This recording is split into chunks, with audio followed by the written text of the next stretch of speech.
आपण पाहत आहात भास्कर पब्लिकेशन प्रस्तुत BBL मराठी, बातमी निपक्ष, सदैव दक्ष.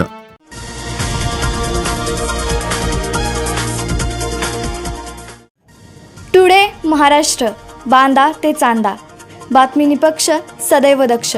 पाहत रहा BBL मराठी. सभी को नमस्ते. अभी जैसे मेरे से पहले जिन लोगों ने बात की है यहाँ पर, उन्होंने भारत भास्कर भूषण अवार्ड के बारे में बताया है, राजीव जी के कार्य के बारे में बताया है.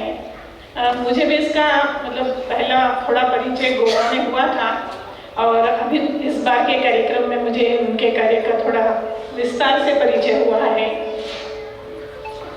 मुझे इस बात की खुशी है कि जैसे बहुत सारे क्षेत्र होते हैं, सामाजिक क्षेत्र है, पत्रकारिता का क्षेत्र है, चित्रकारी का आर्ट जो है जिसको हम कहते हैं वो क्षेत्र है, खेती बाड़ी ये वाला क्षेत्र है. ऐसे इन्होंने हर जगह से हीरो को चुना है और उनको पुरस्कार दिए हैं. उसमें उन्होंने चित्रकार स्वाति गोखले जी को भी पुरस्कृत किया और पहली बार इनके कार्यक्रम में अग्निहोत्र प्रचारक के रूप में उनका परिचय दिया. अग्निहोत्र इस विषय का संबंध जितने भी हम मनुष्य जीवन से संबंधित क्षेत्र देखते हैं, अलग अलग जितने भी क्षेत्र हैं, अग्निहोत्र का संबंध उन सब से है, क्योंकि मनुष्य जीवन के जितने आयाम हैं उन सब से अग्निहोत्र जुड़ा हुआ है. शायद यहाँ पूना में रहने वाले और आसपास के क्षेत्र के रहने वाले आप सभी जो यहाँ पुरस्कार प्राप्त करने के जिनको चुना गया वो उनके साथ आए हुए सभी लोग और मंचासीन लोग भी थोड़ा बहुत अग्निहोत्र विषय के बारे में कभी न कभी सुना होगा, जानते होंगे, क्योंकि अग्निहोत्र का प्रचार आज से 50-60 साल पहले शुरू हुआ था. अग्निहोत्र ये जो बताया जा रहा है ये समय की पुकार ऐसा हम उसको कह सकते हैं. आज के समय की आवश्यकता है. जिस समाज में हम कार्य कर रहे हैं, जिस समाज के उत्थान के लिए हम कार्य कर रहे हैं, हमारी बिगड़ी हुई खेती को सुधारने का जैविक कृषि के रूप में जो हम कार्य कर रहे हैं, इन सब के लिए अग्निहोत्र एक वरदान है. हमारे उस काम में अगर हम अग्निहोत्र को शामिल करते हैं तो हमारे कार्य को एक अलग पहचान मिलेगी, एक अलग उसका प्रभाव हमें दिखाई देगा. जैसा मैंने कहा कि मनुष्य जीवन से संबंधित हर चीज के साथ अग्निहोत्र जुड़ा हुआ है. अग्निहोत्र कोई नई चीज नहीं है. अग्निहोत्र हमारे प्राचीन ग्रंथ जो हैं वेद, उन्होंने उसमें अग्निहोत्र का उल्लेख है. और हम हमारा इतिहास देखते हैं तो इतिहास में भी ये दिखाई देता है कि पहले एक जमाना था जब घर घर में अग्निहोत्र हुआ करता था. आप हमें हजारों साल पहले की जो नागरिक सभ्यता देखते हैं उसमें जैसे मोहनजोदड़ो में जो खुदाई हुई तो हर घर में एक अग्न्यागार हुआ करता था, यानी अग्नि का स्थान हुआ करता था जहाँ हवन होता था. फिर हमारे इतिहास में हम रामायण को देखते हैं जिसमें जगह जगह यज्ञ का उल्लेख है. भगवान राम का जन्म यज्ञ से है और घर घर अग्निहोत्र हुआ करता था. वो जब वनवास में गए हैं तब भी वो अपने साथ अग्नि लेकर के गए हैं. जगह जहाँ पर भी वो रुके हैं उन्होंने अग्निहोत्र किया है. जो टीवी पे रामायण आया था उसको अगर आप देखेंगे तो उसमें भी जगह जगह अग्निहोत्र का उल्लेख किया गया है. उसके बाद आज जन्माष्टमी है, भगवान कृष्ण का जन्मदिन है. गीता का उपदेश जिन्होंने हमें किया उसमें उन्होंने अग्निहोत्र का महत्व बताया हुआ है और सब यज्ञों में सर्वश्रेष्ठ ऐसा अग्निहोत्र को कहा गया है. उन्होंने कहा है कि बाकी सब कुछ आप करो या न करो, पर यज्ञ दान तप कर्म इसका कभी भी त्याग नहीं करना है. जब यज्ञ हम कहते हैं तो बहुत सारे यज्ञ हमारे सामने दिखते हैं. बड़े बड़े यज्ञ होते हैं जो हम नहीं कर सकते. तो मनुष्य से जुड़ा हुआ अग्निहोत्र है तो फिर वो यज्ञ कौन सा होगा जिसका स्वरूप छोटा सा, जो व्यक्ति से जुड़ जाए, वो यज्ञ यानी अग्निहोत्र है. और इसीलिए अग्निहोत्र पहले घर घर में हुआ करता था, क्योंकि अग्निहोत्र करने के लिए किसी भी बाहरी व्यक्ति की जरूरत नहीं होती है। घर के सदस्य मिल करके बहुत आसानी से नियमित रूप से सवेरे शाम सूर्योदय सूर्यास्त पर अग्निहोत्र कर सकते हैं। अभी यहाँ स्टेज पर आपके सामने ठीक 6:49 पर अग्निहोत्र की आहुतियाँ दी गई। 2 आहुतियाँ थी। आहुतियाँ देने में 20 सेकंड का समय लगा और आहुति भस्म होने में 2 मिनट का समय। इतना छोटा सा स्वरूप है अग्निहोत्र का। सामग्री भी इसमें बहुत छोटी सी लगती है। इसका यह स्वरूप भी इसलिए रखा गया है कि प्रत्येक व्यक्ति इसको कर सके। आज जो हम वातावरण की बात करते हैं, प्रदूषण की बात करते हैं, आज जो हम एक सबसे ज़्यादा मतलब वैसे अपन प्रदूषण की जब चर्चा करते हैं तो वायु प्रदूषण, जल प्रदूषण ये सब तो है, पर जो जिसकी चर्चा अभी एक छोटी सी बच्ची ने बहुत अच्छा सा बोला था, शिवाजी के बारे में बोला, भारत माता के बारे में बोला, तो आज सबसे ज़्यादा जो प्रदूषण हमको दिखाई देता है वो क्या है? विचार प्रदूषण। इस विचार प्रदूषण की वजह से ही जो सारी दुर्घटनाएं हमें हमारे सामने दिखाई देती हैं आज समाज में, जो कुछ भी है, तो किस चीज़ की आवश्यकता है? शुद्ध विचारों की आवश्यकता है, स्वस्थ विचारों की आवश्यकता है। जब तक विचार में शुद्धता नहीं आएगी, जब तक विचार अच्छे नहीं होंगे, जब तक मनुष्य में सकारात्मकता नहीं होगी, तब तक इन सब से हम कैसे निजात पाएंगे? तो हर चीज को बदलने की सामर्थ्य अग्निहोत्र में है। अग्निहोत्र एक जीवन शैली है। अग्निहोत्र को हम ये नहीं कहते कि आप इसको धर्म इस स्वरूप में देखिए। अग्निहोत्र एक जीवन पद्धति है। हजारों साल पहले मनुष्य की ये जीवन पद्धति रही है।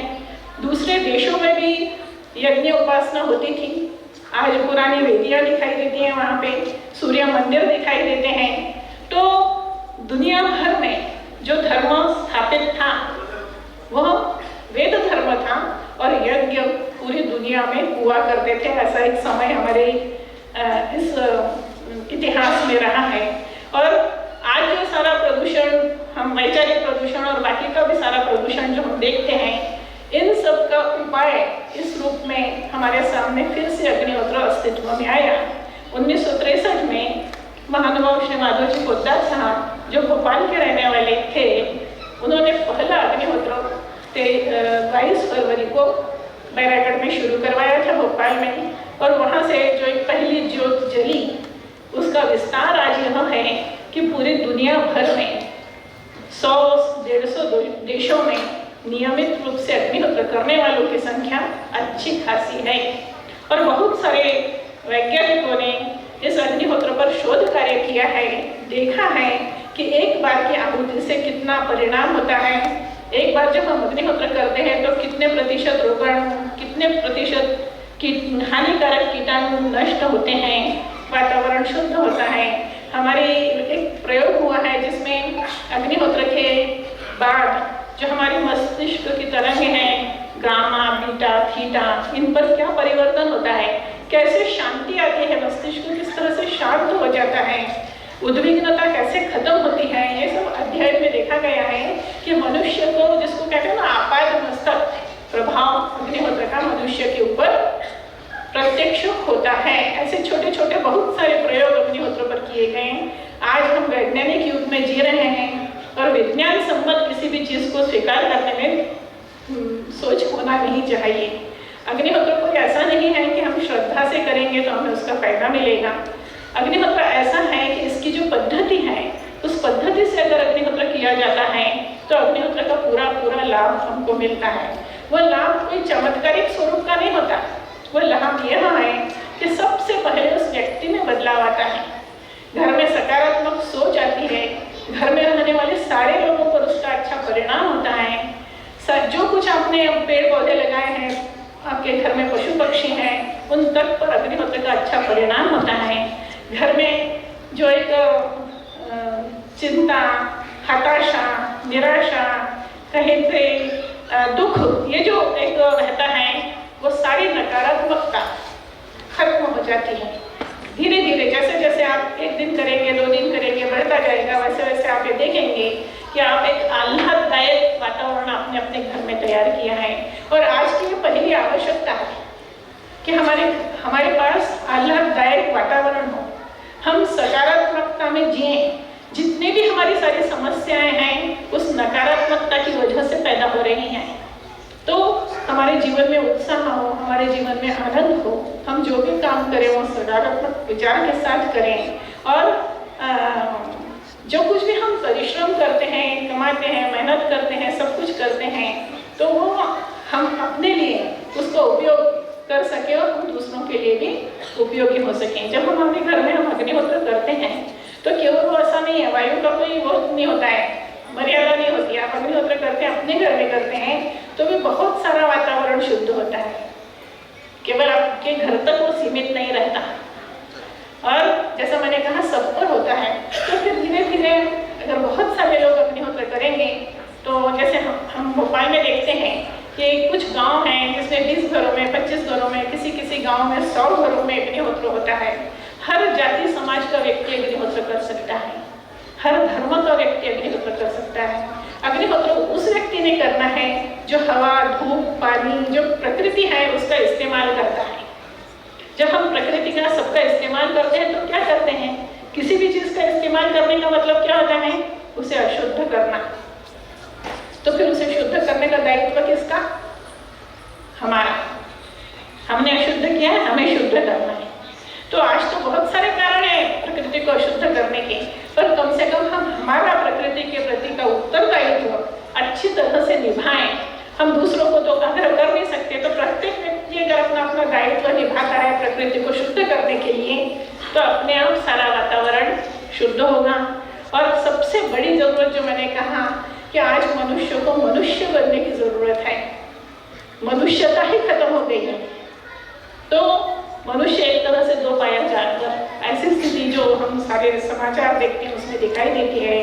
तो मनुष्य में वो मनुष्यता लाने के लिए संस्कार जिसको हम कहते हैं, एक अच्छा वातावरण घर में, एक अच्छी सोच पैदा हो, इसके लिए आज हम बच्चों के लिए क्या करते हैं, अच्छी शिक्षा की व्यवस्था करते हैं, अच्छे खान पान की व्यवस्था करते हैं, सब कुछ हम बच्चों के लिए सब कुछ करने की तैयारी करते हैं। सिर्फ एक ही चीज़ तो मिसिंग है, क्या, जो हम नहीं दे पा रहे, और उसी की वजह से ये सारी समस्याएं हमारे सामने विपरीत स्वरूप में खड़ी हुई है।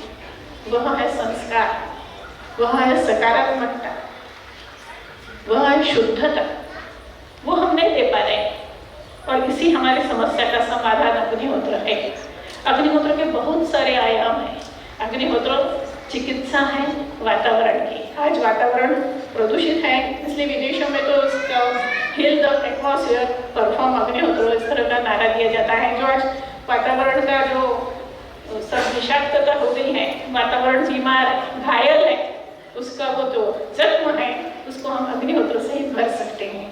इसी तरह हमारे अंदर जो विचारों की वजह से, बाहर के प्रभावों की वजह से, लोगों के दुर्व्यवहार की वजह से बहुत सारे हमारे अंदर जो नकारात्मकता आती है, निराशा आती है, उस जख्म को भरने की भी सामर्थ्य अग्निहोत्र में है। फिर अग्निहोत्र के भस्म चिकित्सा के रूप में उपयोग में आती है।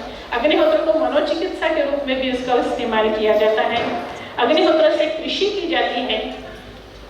अग्निहोत्र भस्म का उपयोग खेतों में किया जाता है, अग्निहोत्र खेतों में किया जाता है, और सबका बहुत अच्छा सकारात्मक परिणाम हमें दिखाई देता है। तो ये जो वातावरण में प्रदूषण है, विचारों में जो प्रदूषण है, आचरण में जो प्रदूषण है, इसको वेदों ने जो हमें साधन दिया है, इस एकमात्र साधन का उपयोग करके ही हम इस प्रदूषण को दूर कर सकते हैं। तो इसीलिए इसको धार्मिक दृष्टिकोण से देखने के बजाय हमारे आज की आवश्यकता की दृष्टि से देखना चाहिए। इसकी हमें बहुत ज़्यादा ज़रूरत है। जैसे कोई बीमारी होती है तो हम उसका इलाज करते हैं, तब हम ये नहीं देखते कि उसकी इलाज के लिए जो गोली है वो कड़वी है कि मीठी है।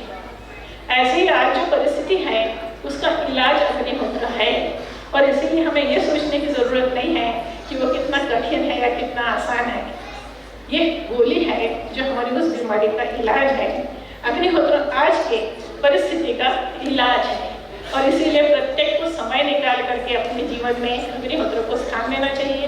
अग्निहोत्र को अपने लाइफस्टाइल में जोड़ना चाहिए।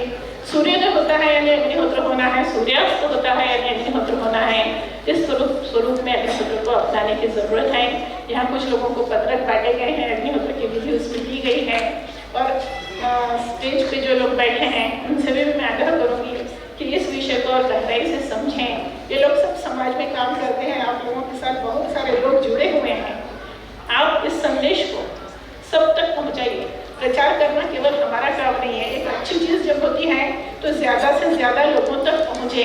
मुझे यहाँ आने में यही रुचि थी कि पत्रकार लोग इसके साथ जुड़े हुए हैं, जिनके पास प्रिंट मीडिया है और ये भी है, टीवी वाला माध्यम भी है। तो ये अग्निहोत्र उनके माध्यम से ज़्यादा लोगों तक पहुँचे और ज़्यादा से ज़्यादा लोग इसकी ओर आकर्षित हों, इसको अपने जीवन में लाएं और हमारे सामने जो समस्या है उस समस्या का समाधान खोजें। तो मैं इसके लिए राजीव जी को बहुत धन्यवाद दूंगी कि उन्होंने जो एक हट करके होता है, इससे हट करके इस विषय को प्रस्तुत करने के लिए समय दिया। और यहाँ पर जैसे मैंने चर्चा की तो शायद राजीव जी भी अग्निहोत्र करते हैं अपने घर में, और अभी